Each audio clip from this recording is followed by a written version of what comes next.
Voilà, bienvenue dans cette vidéo où je vous présente le sujet de Nouvelle-Calédonie de mars 2016 en série S. Donc c'est l'exercice numéro 1 sur 6 points. C'est un exercice sur la loi normale et sur les probas. Donc le texte est assez gros, donc je vais vous le mettre en deux fois. Donc pendant 10 secondes, j'affiche partie A, vous mettez une pause, vous la faites, et après j'affiche la partie B, de façon à ce que vous puissiez comme ça avoir les deux parties. Et voici la partie B.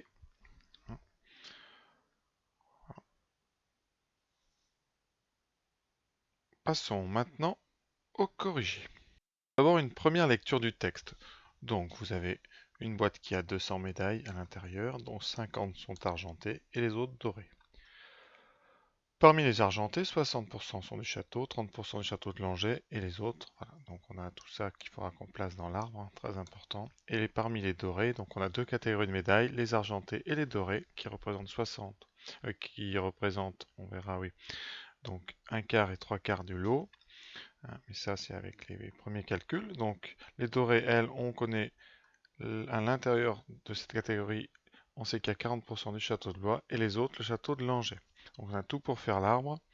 Voilà, à part donc les lettres, donc les lettres argentées AD et la deuxième catégorie BLS. Voilà, autre chose très importante, évidemment, bon, c'est toujours précisé, mais c'est on tire au hasard et le tirage est considéré équiprobable. Et dans cette question, n'oubliez pas, on donnera tous les résultats sous forme d'une fraction irréductible. Voilà. Donc je vais commencer par faire l'arbre. Donc l'arbre, eh bien, on va commencer par argenté ou doré, ça paraît logique vu le texte. Et ensuite, vous aurez un deuxième niveau pour les châteaux B, L ou S. Donc vous avez deux étapes, AD et ensuite BLS. Donc dans l'arbre, je vais indiquer en couleur orange le nom des probabilités avec les lettres et en rouge j'indiquerai la valeur en fraction ou en décimale pour l'instant. Voilà. Donc voilà cet arbre. Donc qu'est-ce qu'il y a à dire? Donc P2A, P2D, les deux sont complémentaires. Bon, le 1 quart il se justifie même pas, vous avez 50 argentés sur 200, donc c'est 50 sur 200 puisque c'est équiprobable. Voilà, donc un tirage équiprobable, ça veut dire que donc vous prenez le nombre, le cardinal de l'ensemble divisé par le cardinal total, donc 50 sur 200. Voilà. Ensuite, au niveau 2A, vous avez trois possibilités B, L ou S. Et ce sont des probabilités conditionnelles. Ça veut dire qu'ici, le nom de la branche, de cette sous-branche ici, c'est P de B sachant A. Pour la deuxième qui finit par B, ça sera P de B sachant D, puisque vous arrivez de D. Voilà. Ensuite, pour les nombres, c'est évident, c'est marqué dans le texte 60, 30, et ici il restera 10% pour la dernière. Et ici 30%, il vous restera 60 pour le deuxième château, sachant que pour la dorée, il n'y a pas de château, donc pas de lettre S. D'accord? Alors, première question. On vous demande la probabilité que la médaille tirée soit argentée et du château de Langeais. Donc ça, en probabilité, c'est une intersection. Et sur l'arbre, c'est un chemin qui passe par A d'abord et ensuite par L. Sachant que dans un arbre, on sait que le principe multiplicatif, donc ça sera première probabilité rencontrée P de A multiplié par la deuxième rencontrée P de L sachant A. D'ailleurs, ici j'ai mal écrit. Donc P de L sachant A. Ça nous donne 1 quart fois 0,3. Alors comme on demande des fractions, je vais tout mettre sous fraction. 1 quart fois 3 dixièmes, donc 3 quarantièmes. C'est bien une fraction irréductible. Dans la question suivante, on demande la probabilité de L. Donc vous avez deux chemins qui vont aboutir à L dans l'arbre. Ici et là, un qui vient de A et un qui vient de D. Donc on va séparer L en deux catégories. C'est les probabilités totales, on sépare. Donc on fait une partition entre A et D. Donc P de L, ça va être découpé en P de A inter L plus P de D inter L. P de A inter L, on vient de le calculer, c'est 3 sur 4. Et de même, on calculera P de D inter L. Donc c'est 3 sur 40. Plus P de D, 3 quarts. Donc 3 sur 40. 3 quarts fois. Donc P de L sachant D, c'est donc 0,6. Donc 6 dixièmes. Voilà, donc on a tout sur 40. Ce sera 3 sur 40 plus 40. Donc 21. Voilà pour cette question. On a bien 21 comme il était demandé.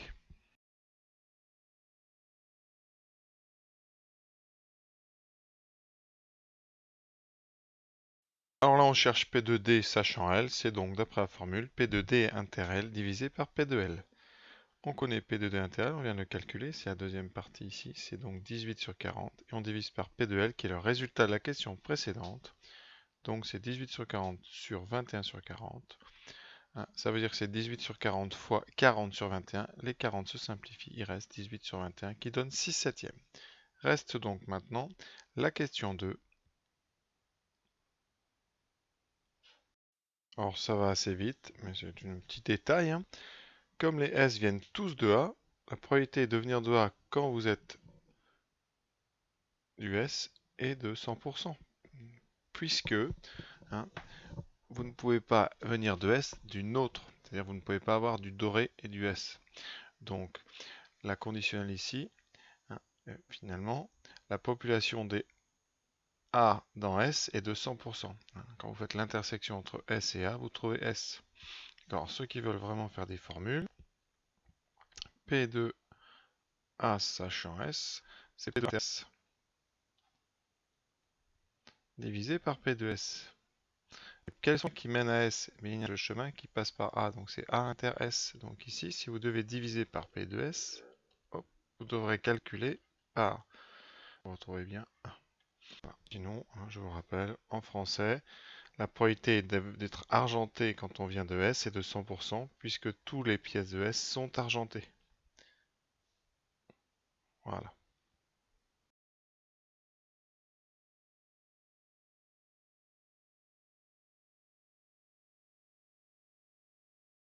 Alors la partie B, donc c'est un exercice sur la loi normale. Donc première, on vous dit qu'une médaille est conforme si une masse est entre 9,9 et 10,1. Donc on va le repérer. Et dans la première question, on considère donc la loi grand X, la variable grand X, qui suit n10, c'est-à-dire d'espérance 10, et d'écart type 0,06. On vous demande quelle est la probabilité qu'une médaille soit non conforme. Donc on va faire le contraire. La probabilité de non conforme, c'est 1 moins la probabilité de conforme. On va donc calculer à la calculatrice la probabilité que x soit entre 9,9 et 10,1. Donc je vais le faire. Donc j'allume premièrement ma Casio. Ici, je vais donc dans le menu Stat, Distribution, Normal, NCD, et j'indique une borne basse à 9,9, une borne haute à 10,1, ensuite un écart type à 0,06 et une moyenne à 10. Voilà, on obtient 0,904. Voilà, pour ceux qui ont une Texas, je vais donc le faire. Donc je prends le menu Math, le menu Distribution, et je prends le normal, le numéro 2. Alors dans l'ordre, on rentre d'abord la borne basse, donc 9,9. Ensuite la borne haute, 10,1. La moyenne, donc ici 10. Et l'écart type 0,06. On ferme la parenthèse, égale, et on trouve les deux mêmes, à quelque chose près. Donc à 10 moins 3, c'est 0,904. Voilà, donc 0,944.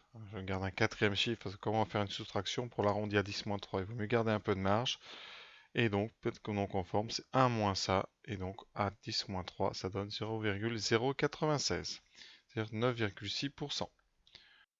Alors, donc, cette question 2A, on nous parle d'une deuxième variable aléatoire y qui suit la loi normale.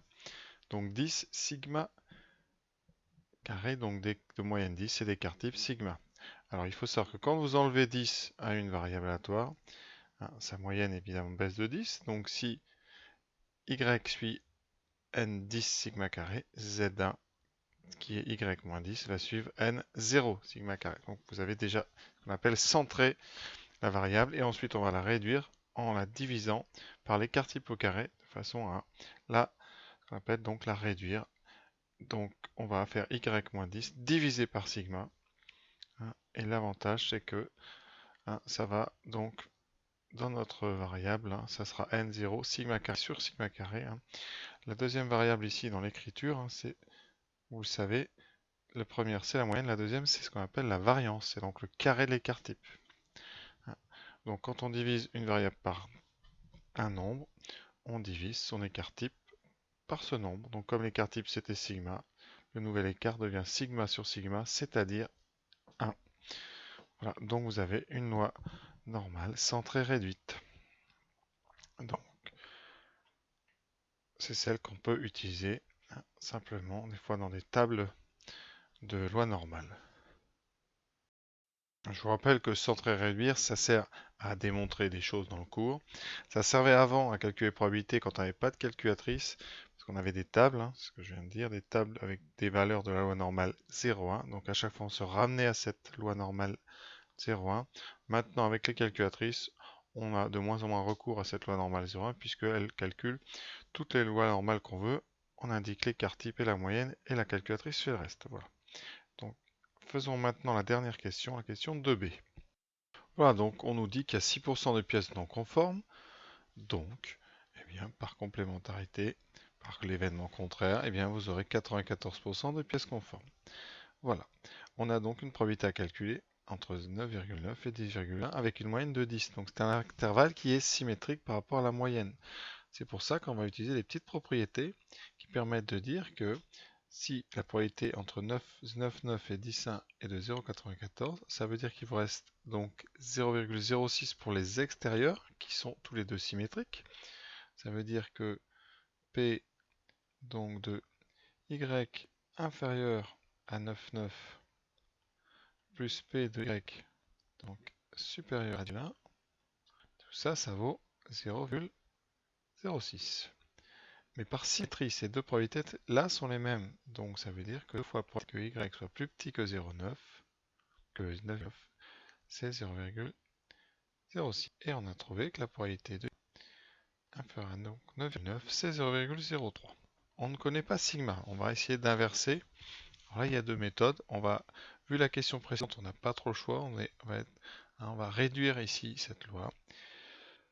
Donc on va enlever 10. Donc on va passer tout d'abord à P de y-10 inférieur donc à moins 0,1 et ensuite on divise par sigma carré.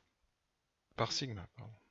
Donc P de y-10 sur sigma, c'est donc la loi Z, est plus petite que moins 0,1 sur sigma. Voilà, égale 0,3. Alors comme Z suit la loi normale, cette probabilité est phi de t, et donc on en est amené à calculer, à chercher quand est-ce que phi de t vaut 0,03. Ça, c'est la loi inverse, la loi normale inverse. On va donc allumer la calculatrice. Elle va nous donner ce qui nous intéresse.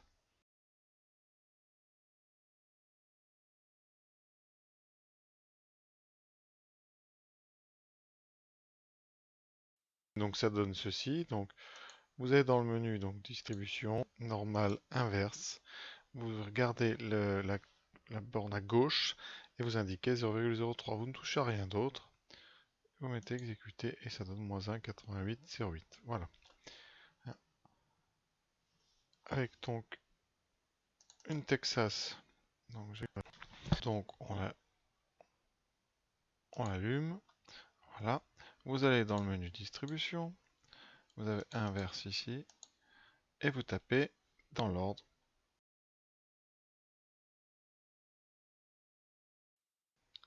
Voilà, donc avec une Texas, je dis, voilà, vous tapez dans l'ordre, inverse norme, après 0,03, il vous donne moins 1,8808. Vous voyez, c'est très simple, rien de plus facile. Donc j'espère que ce sujet vous a plu, c'était pas très compliqué, peut-être juste la dernière question avec cette inversion là, qui oblige à utiliser la loi normale centrée réduite 0,1. Voilà, et donc à bientôt pour d'autres corrigés de sujets de bac.